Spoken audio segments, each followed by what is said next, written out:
firm words of support for NATO and even support for Article 5 at the summit meeting yesterday. That was the first time in my knowledge of him that he was willing to speak out, saying that he supports Article 5 of the Washington Treaty.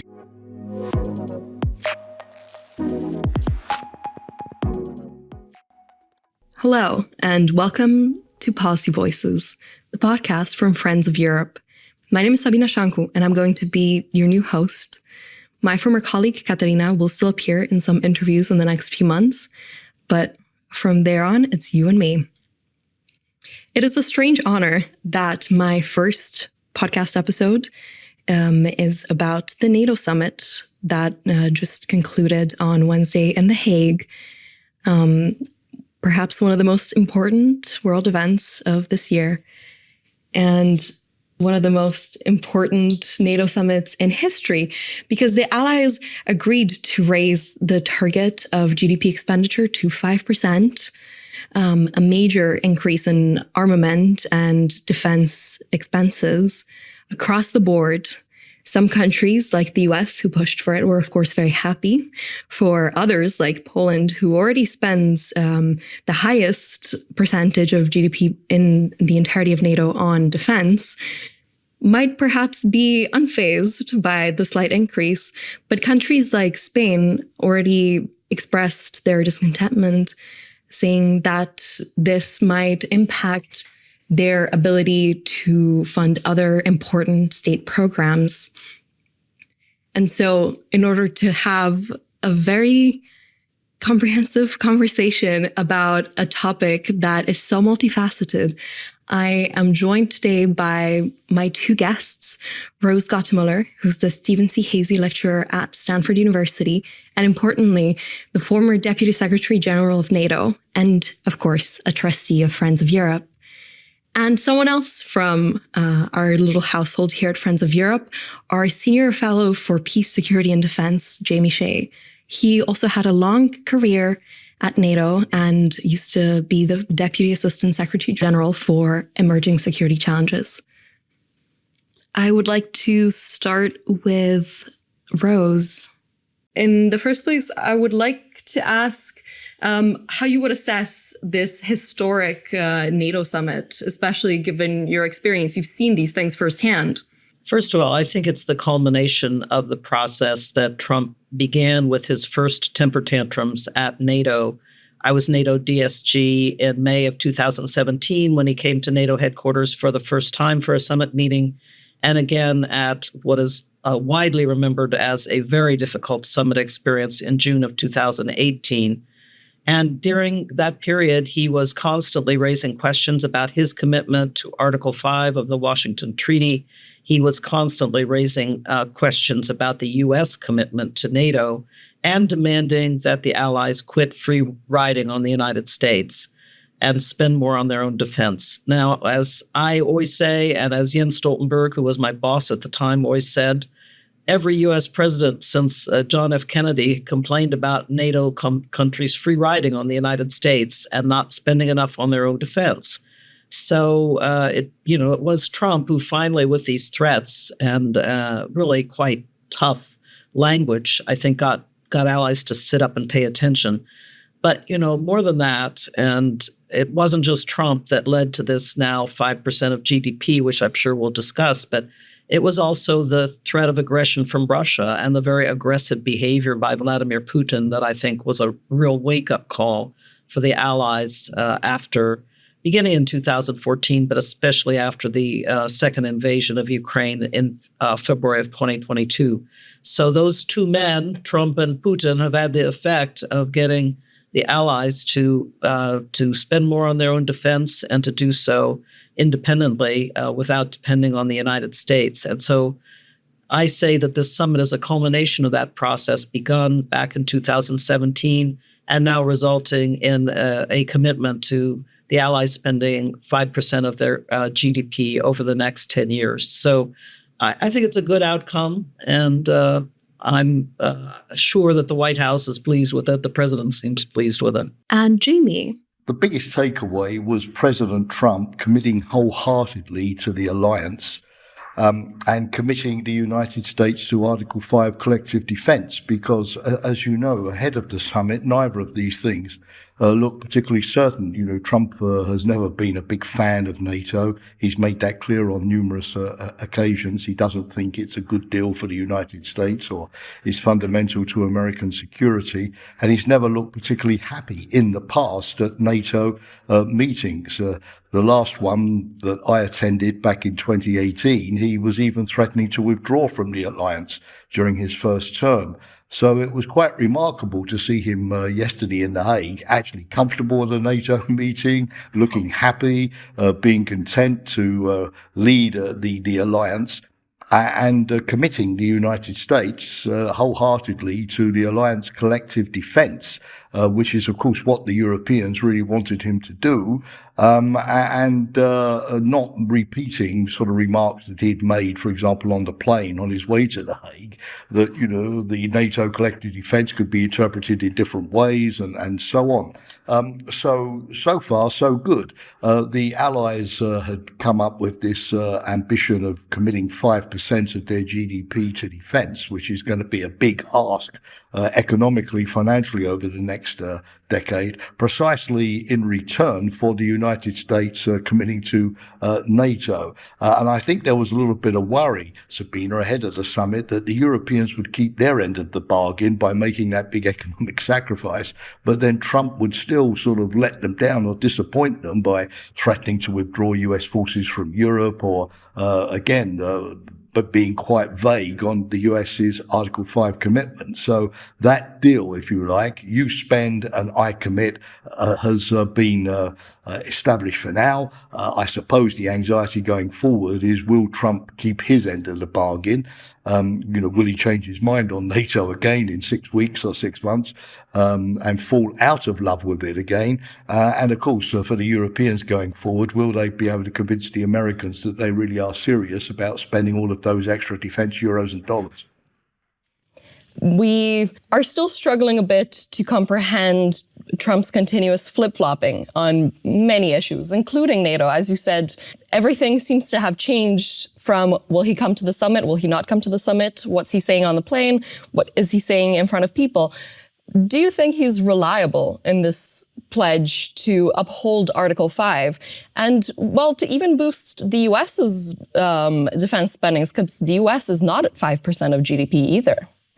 Well, you're right about that. The US, in fact, interestingly, is the only NATO country out of 32 allies which has actually decreased the percentage of its GDP devoted to defense over the last few years.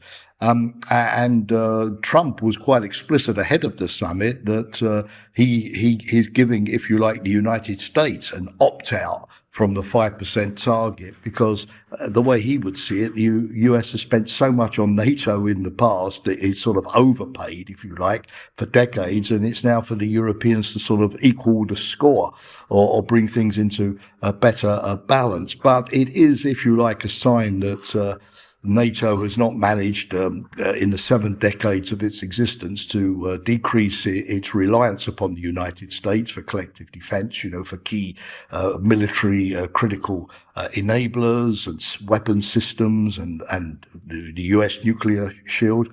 And so the Europeans were not really in a good position to negotiate vis-a-vis the threat of Russia when it comes to those American capabilities. At the moment, Europe needs them, and therefore, of course, has accepted that it's going to have to pay more to keep them. On the other hand, of course, what the president said in his press conference was a bit misleading, because he said that the United States had a massively bigger defense budget than the rest of NATO. That's true. But he sort of implied that all of it goes on NATO, which of course is completely nonsense. About 20% of the American defense budget, directly or indirectly, supports NATO. The rest is, of course, for the Asia Pacific, the Middle East, the defense of the American homeland, and all of these kind of things.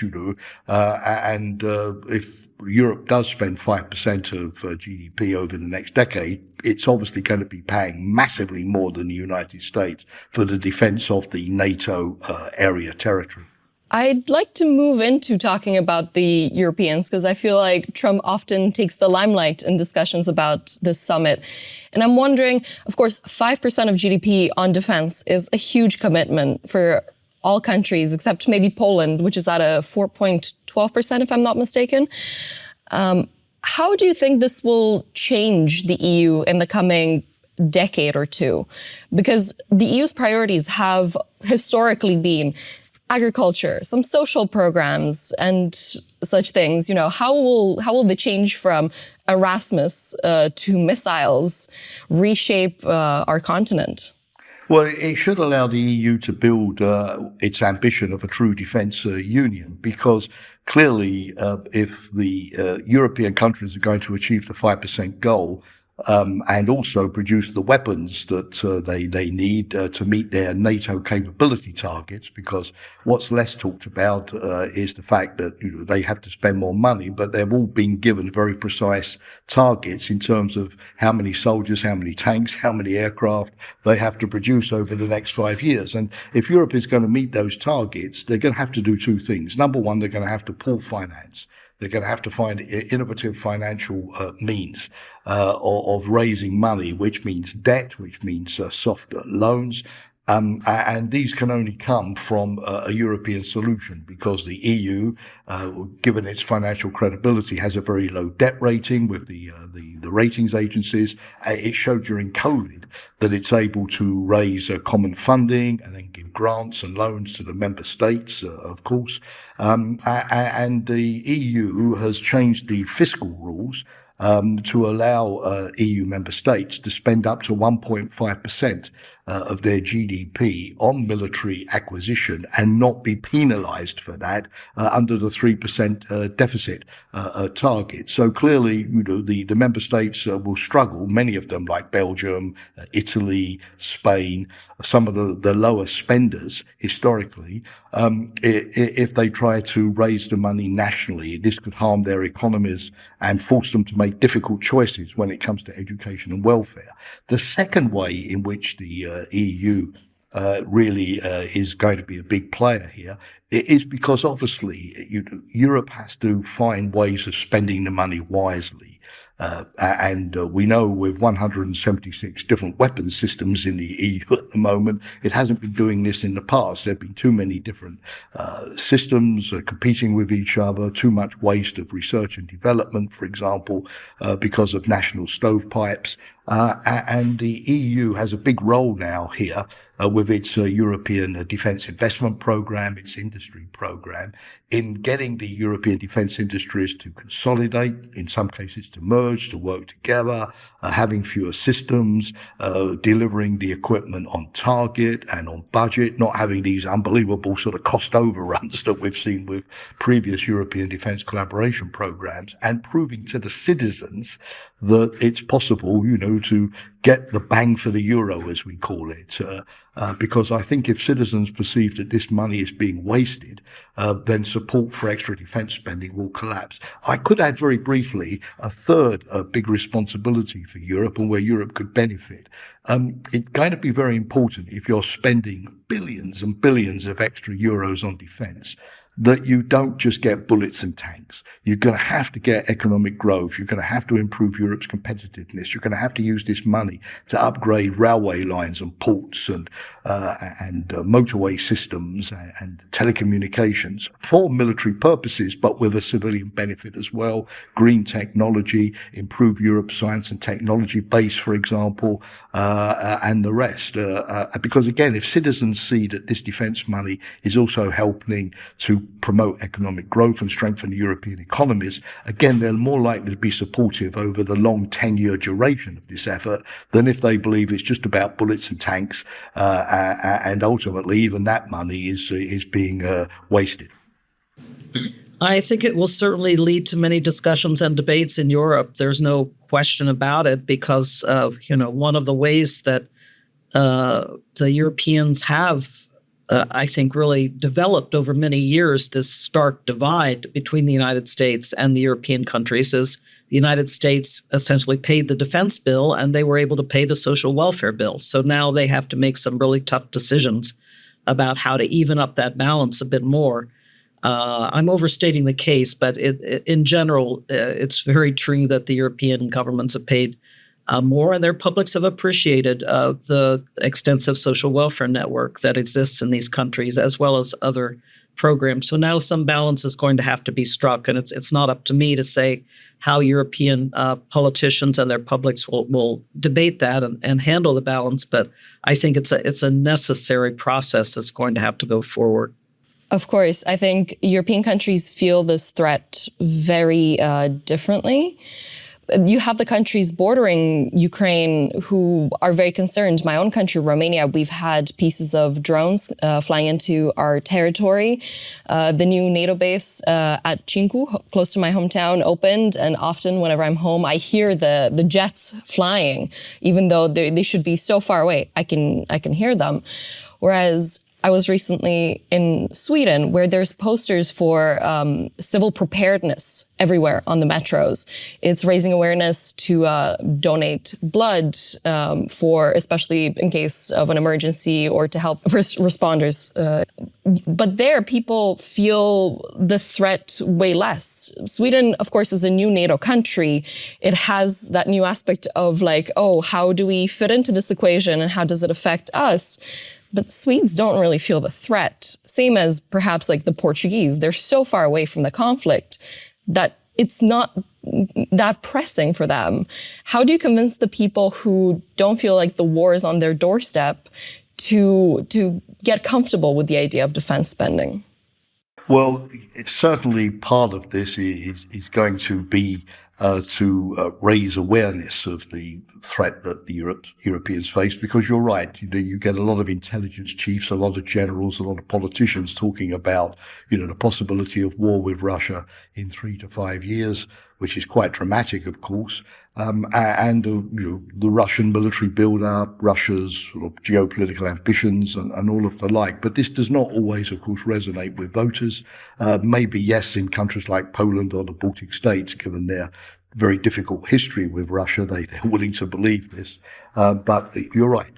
When you go to Portugal or Spain or Italy, further away from Russia, it's a different mood. On the other hand, the voters are aware of other ways in which Russia is affecting their lives. Disinformation campaigns. You had a big issue, of course, with TikTok, and during the Romanian presidential elections, the first round recently. Other examples of Russian disinformation. In the UK, we've had the use of nerve agents.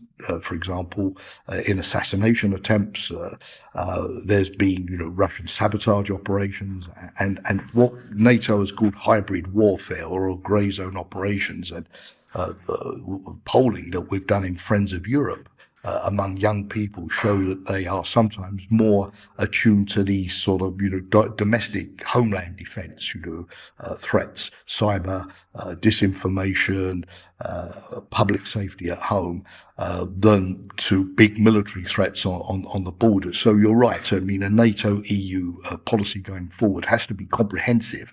And show voters that it's covering all aspects of the spectrum. For example, preventing Russian sponsored vessels carrying out sabotage of cables in the Baltic Sea, for instance, which has been a big issue, with gas pipelines and telecommunications cables, where, of course, citizens notice immediately if their gas supply is cut off or if their telecommunications are no longer working. So so yes, I agree with you on that. And I think perhaps one weakness of this NATO summit in The Hague, to come back to our original theme, was that it didn't really talk about Russia at all.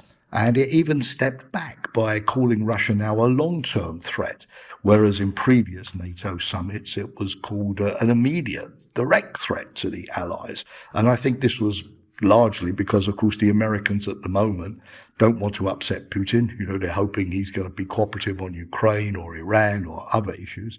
and therefore they didn't want strong language against Russia. So, there is a bit of a contradiction between NATO countries being asked to spend 5% of GDP on defense, but then no real explanation being given to our citizens as to, why we have to do this and what benefits we sort of get from it. I think, this is going to be a challenge for the alliance in the future. If people don't see an immediate problem, why should they make these enormous financial and economic sacrifices for defense?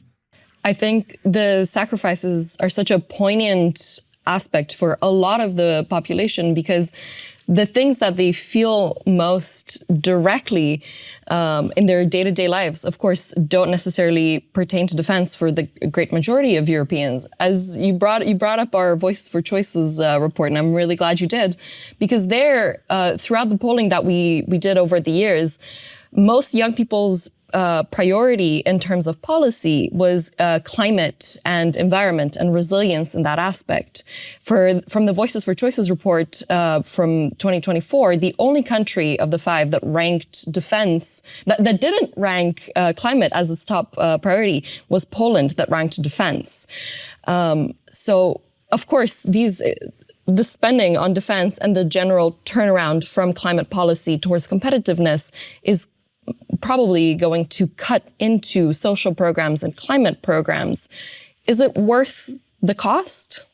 Well, again, at the moment, most political leaders would argue that, yes, it's worth the cost because there is this worry about Russia and there is this return of conventional war to Europe. And as I've said, they need to do a good job of carrying the voters along with them. No NATO country wants to suffer this sort of damage long term, which will cost billions upon billions of euros to repair in terms of reconstruction that Ukraine has been, facing obviously over the last 3 years. But having said that, yes, a couple of years ago, when NATO had summits, it was talking about climate change, and it even had, under the previous Secretary General Jens Stoltenberg, the ambition, I quote, of being the world's foremost organization dealing with the security aspects of climate change. And there was no mention of this whatsoever this time round in The Hague. Obviously, President Trump is not a great believer in climate change, despite all of the evidence. And in previous NATO summits, there was talk also of issues like dealing with terrorism, which is still there. There were meetings with the Indo-Pacific partners that NATO has to discuss, cooperation between Asia and Europe in security, given all of the common challenges. There was a lot of talk about support for Ukraine in previous NATO summits or long-term strategies for dealing with Russia, but there was almost nothing on this time round. It really was focused on defense spending. So my view of this is that, okay, there was one summit where clearly, because of Trump, because of the need to modernize NATO forces, meet those capability targets, the focus had to be on defense spending. But if every NATO summit is only about this, and all of these other issues, hybrid warfare, resilience, as I mentioned, help to Ukraine, dealing with climate change, if all of these drop off the agenda, then yes, I think it will be difficult for NATO to get traction, particularly with younger voters in Europe. It would be retreating from what used to be a fairly ambitious political security agenda to a much more narrowly military-focused one. I'd like to shift the conversation a bit further east and talk about Russia. Of course, this summit and this preparation of rearmament is a response to Russia. How would you perceive Russia's reaction to these things, and what can we expect coming in the next, let's say, year from the Kremlin, having already coordinated a war economy? What more can happen from there? Yeah, it's a big question as to whether NATO's resolve in this case and a strong commitment to defense buildup in Europe will change Vladimir Putin's mind. He does seem to be very wrapped up in the notion that Ukraine is Russia's and should be part of a Russian community of nations, the Slavic heartland, as he calls it, Belarus, Russia, and Ukraine. So I don't think, from what I see, that those objectives, that strategic objective has changed for Vladimir Putin. But whether he feels that the situation is sustainable over the next couple of years, particularly with the economic pressures on Russia, we see the inflation pressures, the pressure on the ruble, and so forth. So far, it hasn't had any effect on his decision making. But we will see if this redoubled resolve on the part of the Europeans. And I also take note of the way that Trump was interacting with Putin this week, because Putin tried to call him last weekend to say, can I help with Iran? And Trump said to him quite stiffly, I thought, because they have this kind of bromance going on, but said to him quite stiffly, I don't need your help with Iran. I need help with you. I think he's pretty frustrated with the way that Putin has been stymieing his efforts at a peace process in Ukraine. So there is some tension creeping into that relationship that I think actually will have the biggest effect on Vladimir Putin in the end of the day. I would like to bring the conversation back to Europe with my last two questions. The first of which being, how do you think this decision for NATO countries to arm themselves will affect EU countries that are not part of NATO? Because, of course, we have a European commitment to developing our defense infrastructure, but not to the same degree and with the same clear objectives as the NATO one. Yeah, that's true. And it would have been an easier answer in some ways in the past, because the two NATO member states that were the big EU defense partners of NATO when I was DSG were, of course, Finland and Sweden. And now in the aftermath of Putin's invasion of Ukraine in 2022, they've become full-up NATO members. So I would have said, it means essentially a closer partnership. Now we have countries who are not members of NATO, such as Austria and the Republic of Ireland, that traditionally have been neutral, very neutral, and circumspect about building up their own defense capacity. So I would hope that nevertheless, and I know in the case of the Swiss, for example, it has led to new attention on their own national defense. So I hope it will lead to new attention to their own national defense, and in the context of the European Union, that they will be willing to work closely with NATO and ensure that whatever capabilities they are developing can be interoperable with NATO capabilities. But they just don't bring the same extensive defense capability and capacity to the table that Finland and Sweden were bringing to the table when they were NATO partners rather than member states. And to try to get one last, let's say, more philosophical look at this entire situation, of course, the overlap between EU states and NATO member states is quite big. And we have this dual focus from the NATO side and from the EU side on defense, whereas the EU historically has been a project more based on things like agriculture, social welfare, interconnectivity on things like consumer rights and such things. Does this change the ethos of the European Union? Will the definition of the EU change in the future as we invest more in our defenses? Yes, well, there's, as you are aware, a big debate over whether a European army is needed that would be under the EU aegis and would be separate from the NATO structures and arrangements. And so I think that debate, which has been called strategic autonomy in the past, I think that debate will take some new contours on now, and EU countries will be examining how they will handle their defenses. Obviously now, because Donald Trump has said they must really rely on themselves for the defense of Europe, and U.S. officials, including Pete Hegseth, the Secretary of Defense, have signaled that the United States is now going to be placing its emphasis on Asia and defense against China. So a lot depends, and this is a kind of rolling process, but a lot depends on what decisions the United States makes in the coming years to actually withdraw troops and capability, including the so-called enablers, from Europe and bring them to the Indo-Pacific, to Asia. enablers are things like big tanker aircraft for refueling aircraft in flight, things like the intelligence, surveillance, and reconnaissance capabilities, the satellites. These are all very expensive items that the United States has provided for the NATO allies for many, many years. If these enablers are now withdrawn to the Indo-Pacific, the Europeans will have to build them for themselves. And so all of this, is really yet to be seen how much the United States will continue to support NATO. I took heart from Trump's firm words of support for NATO and even support for Article 5 at the summit meeting yesterday. That was the first time in my knowledge of him that he was willing to speak out, saying that he supports Article 5 of the Washington Treaty. So what that means for future U.S. commitments and the continued presence of U.S. troops and equipment, material, enablers in Europe. Thank you so much to our two guests for making the time to share their opinions and some of their experiences. And thank you to our listeners for tuning in.